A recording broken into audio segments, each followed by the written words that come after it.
I got a need for Sneed. We're talking L'Jarius Sneed trades on today's edition of the Locked On Titans podcast. Let's get it. You are Locked On Titans, your daily Tennessee Titans podcast, part of the Locked On Podcast Network, your team every day.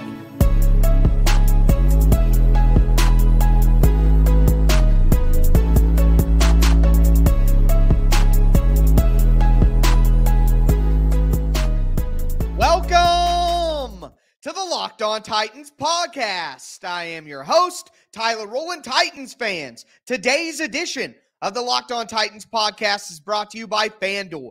Make every moment more. Right now, new customers get $200 in bonus bets with any winning $5 bet. That's $200 if your bet wins. Visit FanDuel.com/LockedOn to get started. The Tennessee Titans need to make the move for L'Jarius Sneed based on recent reports. Also, a potential reunion in the future for the Tennessee Titans in free agency. And we'll talk about the remaining free agents on the market to cap off the show as well. Before we get into everything, do want to thank you guys for making the Locked On Titans podcast your first listen each and every day. Remember, Monday through Friday, Tennessee Titans content all year round, always for free. Make sure you get subscribed, stay subscribed. It's your team every day here on the Locked On Titans podcast. Throw a thumbs up on the video as well. Show's always free. All I ask for in return is the press of a button. And shout out to my everydayers out there tuning in Monday through Friday. Tomorrow, it's going to be a financial Friday. I'm going to break down the new contracts from the Titans, talk about how much cap space they actually have remaining. Can't wait to dive into all of the money moves on tomorrow's show. But today we're talking L'Jarius Sneed. And let me just say this.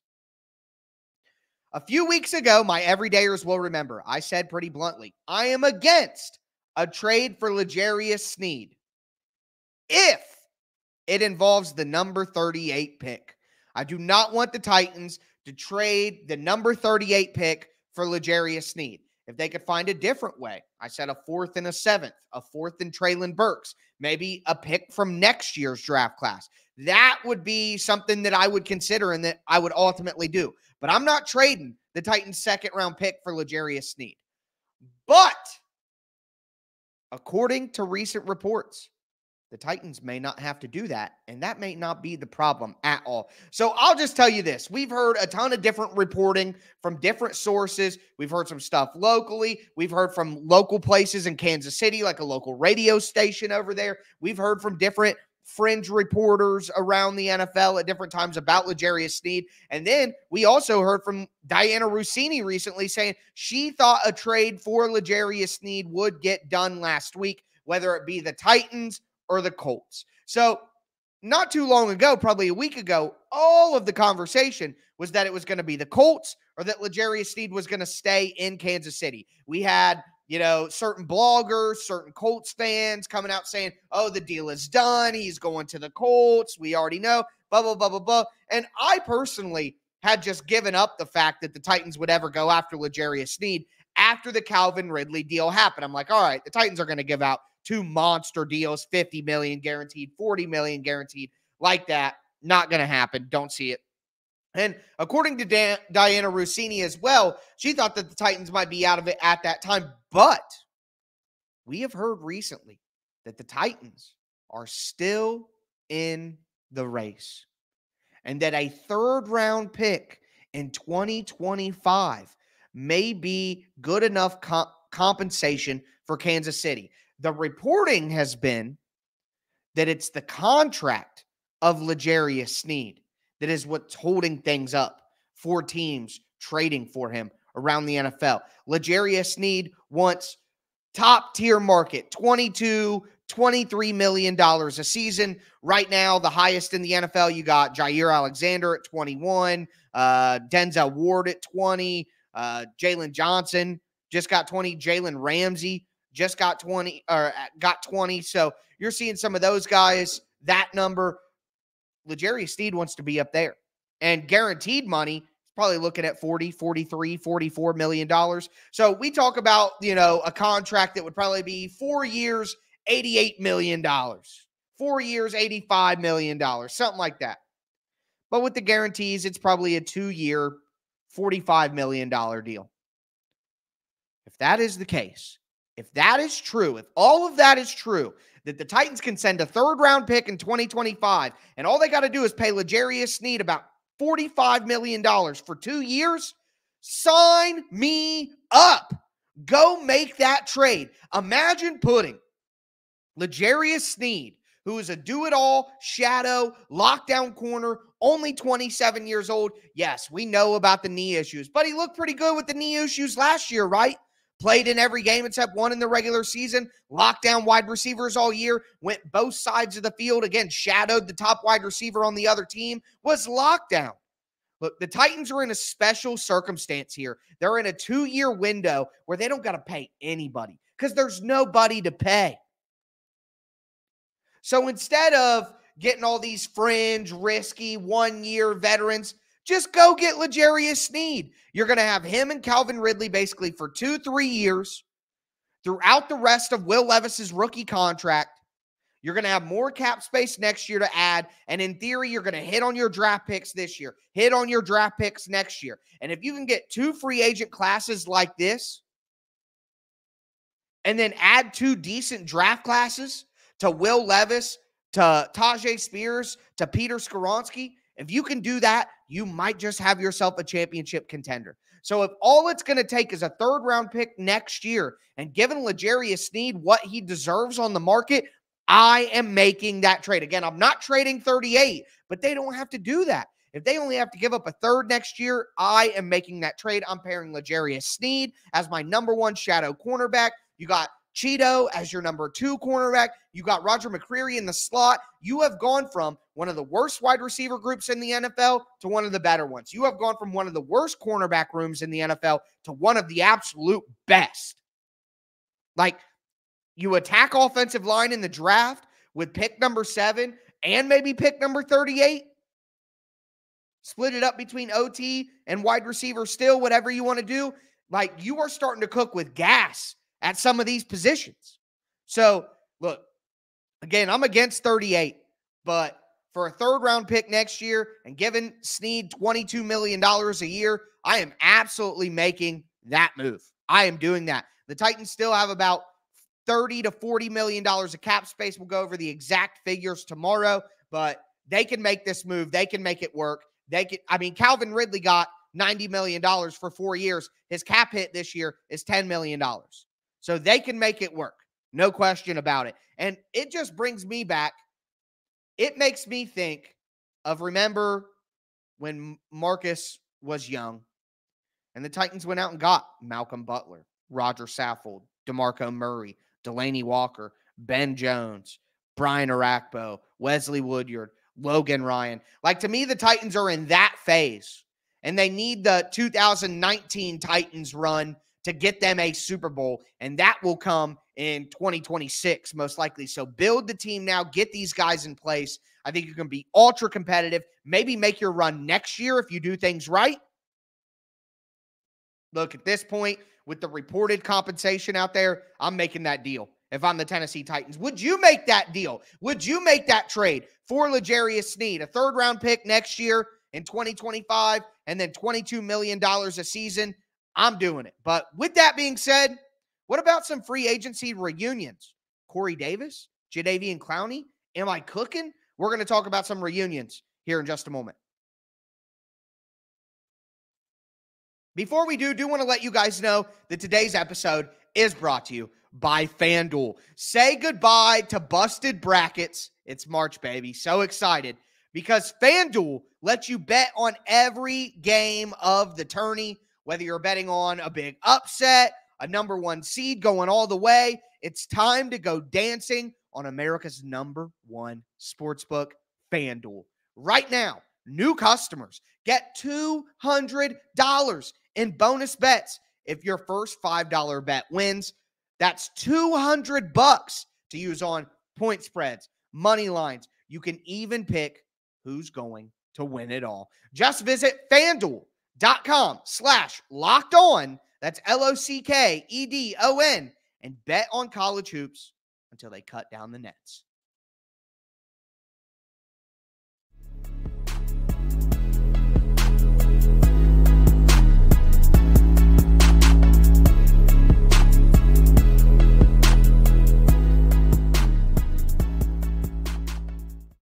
Titans fans, let's continue today's edition of the Locked On Titans podcast. We just talked about L'Jarius Sneed, the potential trade the Tennessee Titans could make for a third-round pick and $22 million a year. I am making that deal. But let's turn our gaze to free agency. For the rest of the show, we're going to talk about some potential reunions for the Titans, talk about the remaining free agents available at positions of need for the Titans at the end of the show. And tomorrow, we are going to be doing a Financial Friday episode. I'm going to be breaking down the new contracts the Tennessee Titans have signed, the biggest ones, the most important ones, talking about how much cap space they have, how much they're going to need going forward. So very excited to dive into the money with you guys on tomorrow's show. But speaking of reunions,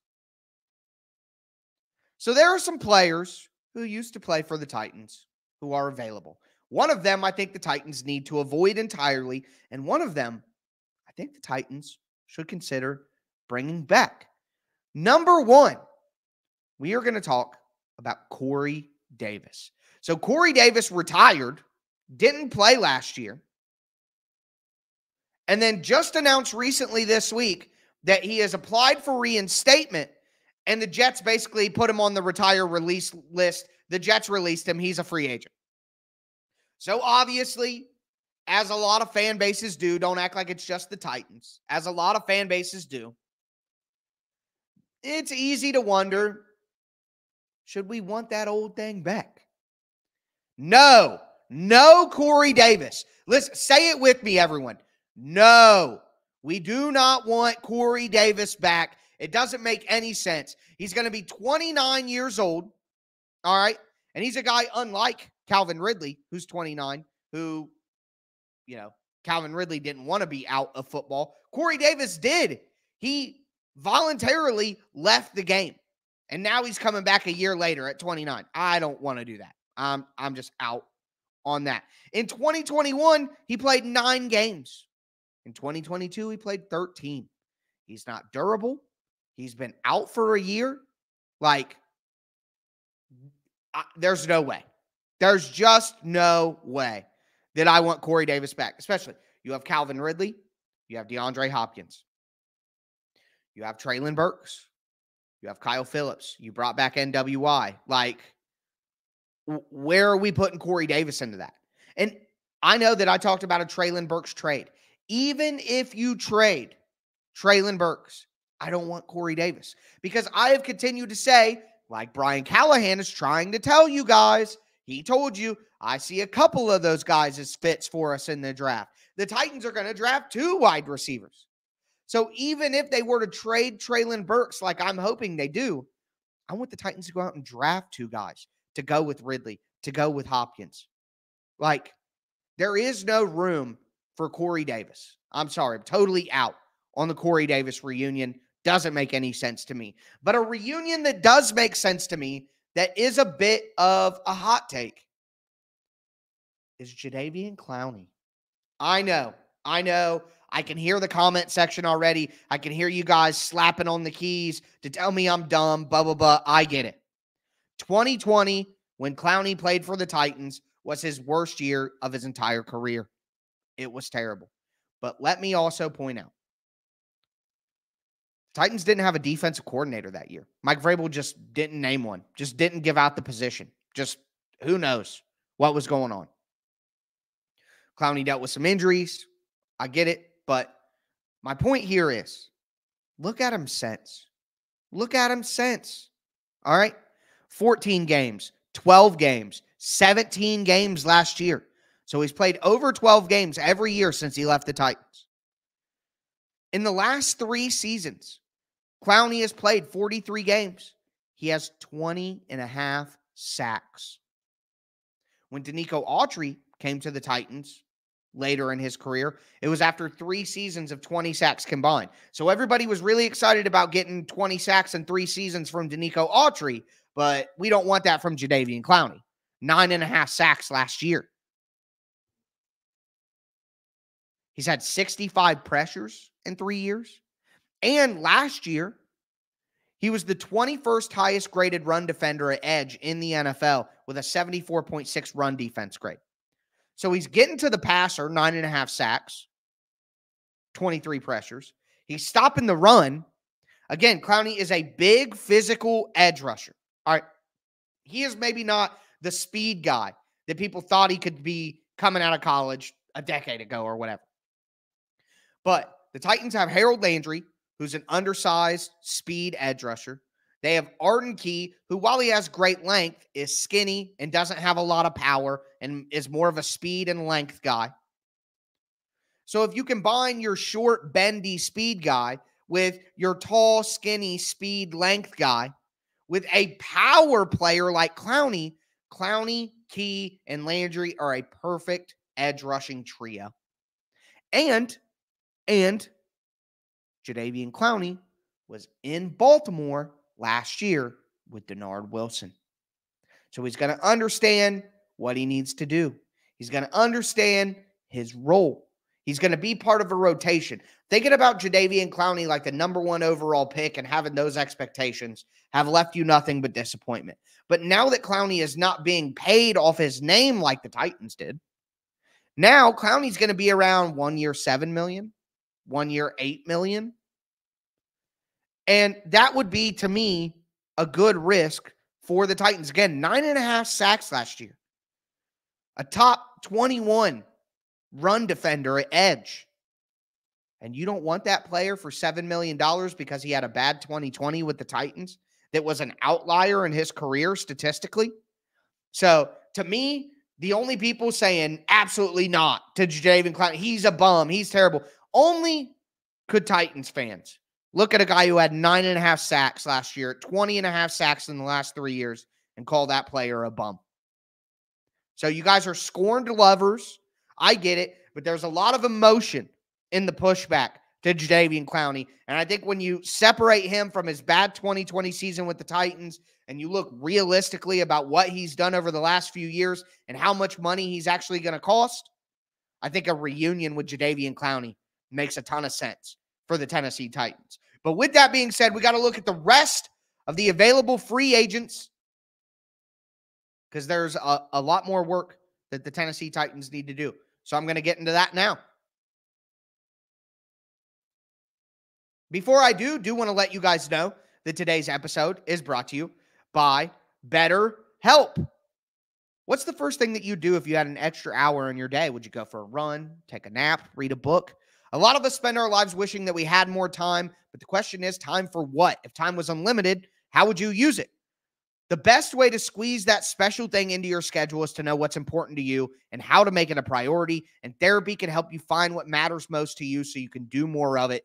If you're thinking about starting therapy, you have to give BetterHelp a try. It's entirely online. It's designed to be convenient, flexible. It's suited to your schedule. You just fill out a brief questionnaire to get matched with a licensed therapist, and you can switch therapists at any time for no additional charge. One of my favorite features of BetterHelp is that you can switch with no additional charge. Finding the right therapist for you is absolutely key in my experience, and BetterHelp makes that very, very easy. Learn to make time for what makes you happy with BetterHelp.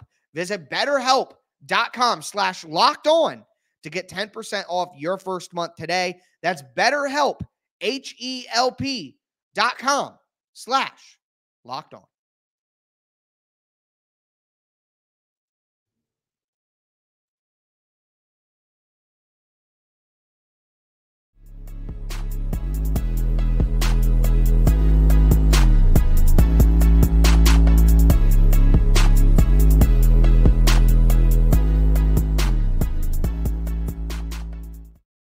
Titans fans, we are going to cap off today's edition of the Locked On Titans podcast. We talked about a L'Jarius Sneed trade I would make and the Titans should make right now. We talked about some old reunions in free agency for the Titans. Now I want to talk about the remaining free agents that are still available for the Titans. Before we get into it, I have a question for you guys. Are you watching Fox Sports or ESPN on your TV all day? Do you have to turn down the volume because of all the shouting? Make the switch to Locked On Sports today. Look, it's free, it's 24/7, and it's streaming on YouTube and Amazon Fire TV right now. Okay, Locked On Sports today is going to bring you the biggest stories in sports every day without all the screaming. Locked On Sports today brings you can't-miss analysis opinions, and news streaming 24/7 on YouTube, again, or on the free Amazon Fire TV channels app, part of the Locked On Podcast Network, where it's your team every day. Again, tomorrow is Financial Friday here on the Locked On Titans podcast. Make sure you get subscribed, stay subscribed. But offensive tackle is where I think the Titans need to focus. They had L'Jarius Sneed in for a visit. No signing has happened, though. To me, that would tell me that something on that visit did not make the Titans very happy, whether it be medical, contract demands. Maybe L'Jarius Sneed said, I'm not playing on the right side of the offensive line. And the Titans were like, whoa, okay, no versatility. We're not doing that. So there are a ton of possibilities. But like I said earlier in the week, the further we get away from the visit without a signing, the more likely it is the Titans look in other areas. So if the Titans look away from L'Jarius Sneed, the names that make sense are some of the names we've been saying all week. Mekhi Becton. Look, I've been out on Mekhi Becton.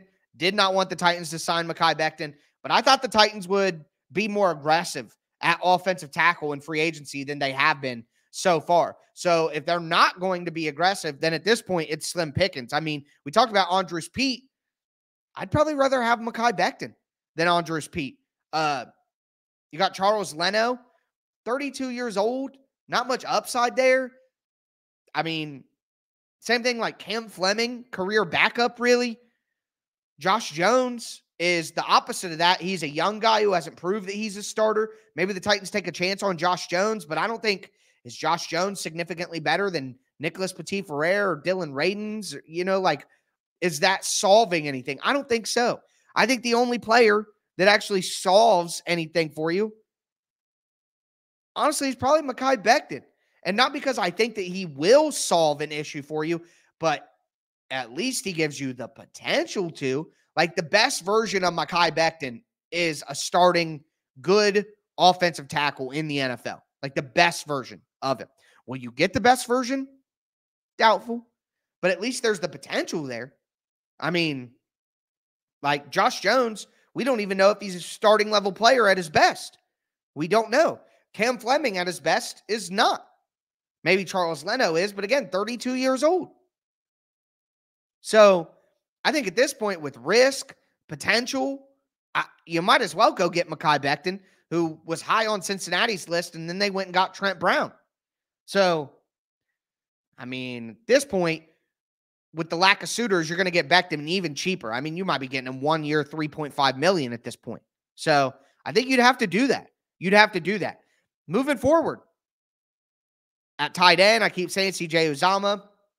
Maybe you bring Trevon Wesco back and think that Bill Callahan helping him out will make him better than what he was last year. He was one of the top 5 best blocking tight ends in the NFL, and then he comes to the Titans and he's terrible. So maybe you just bring him back at this point, but pickings are slim at tight end. Not really that as worried about tight end as I am offensive tackle. But then on defense, Tre'Davious White, the cornerback from the Buffalo Bills, has had ACL, Achilles in recent years, but he's having a visit with the Titans later on this week. At this point, if he's healthy, he might give you something. I just don't see a lot of better options out there. I mean, Steven Nelson, Akello Witherspoon, Rock Ya-Sin. Maybe you have a reunion with Adoree Jackson. I'm not totally against that. Xavier Howard is still out there. I mean, there are options for the Titans at cornerback, so I think that they could look at one of those outside of Trey White, who's a little more risky, in my opinion. But interesting that the Titans are having a visit with him or plan to later this week. At safety, Justin Simmons, Marcus May, Julian Blackman, Jamal Adams, Adrian Amos. I mean, you're looking at 1-year deals with older players there. Linebacker, you guys know, I like Isaiah Simmons. That makes a lot of sense to me. Clowney, I mentioned. Kyle Van Noy, 33, but on a 1-year deal. Maybe it makes sense. Mike Dana. Tyus Bowser, is he healthy? There were some recovery issues there. Worth maybe getting a look. Right now, I'm just not in a position where I think the Titans need to be super aggressive at any one position in free agency other than offensive tackle. Just go out and get one that you kind of believe in, unless they think that's Sadiq Charles, which I don't. I think he's an interior player. So very interesting to see what the Titans do going forward. But on tomorrow's show, I am going to break down the financial aspect of some of these contracts, dive into the salary cap, the cap hit, the outs in the contract, what they mean. We're going to have some fun diving into the money, talking about how much cap space the Titans still have as well. Maybe we'll get another signing. But with that being said, that is going to do it for today's show. As always, I am your host, Tyler Rowland, and this was Locked On Titans.